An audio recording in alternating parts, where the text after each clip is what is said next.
Hello guys, welcome to my channel. Today I will show you how to create splash animation effect in Canva. Let's get started. First, go to the Elements section and click on the Paint Splash illustration.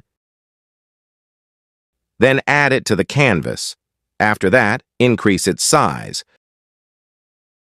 Go to the Elements section again, click on the pizza isolated on white, and add it to the canvas. Then, decrease its size. Next, click on the pizza isolated image. Go to the animation options and choose any animation style. I chose rotate. Now, the image is rotating. Finally, click on the paint splash image. Go to the animation options again and choose any animation style. I chose drift. Now this image is drifting. This is our image.